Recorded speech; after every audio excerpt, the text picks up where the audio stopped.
this is this thing I keep coming back to about the need to graduate from culture. I mean, I'm really into this. It's not about recovering your Irish, Jewish, Slavic roots.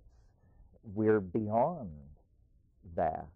It's about discovering and acting from your uniqueness and not defining yourself as a member of a class or a category.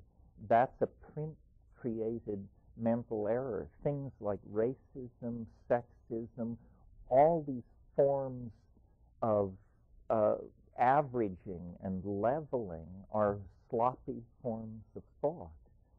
Have you ever noticed that race, for example, is a quality that adheres only to large groups of people?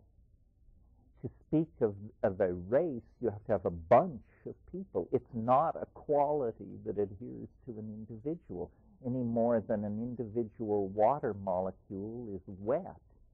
Wetness is something that only emerges when you have millions of water molecules.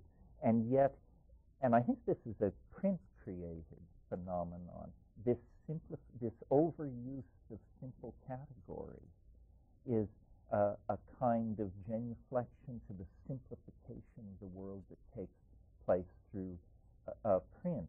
So, for instance, we analyze social problems through the use of the category class. We say, well, the ruling class is screwing the lower class, or the working class isn't getting its fair deal. This kind of gross oversimplification makes the solution to problems almost intractable, because the objects that your model seeks to manipulate, classes, is an illusion in the first place. And we see, I think, in the 20th century, the bankruptcy of this kind of thinking about human problems.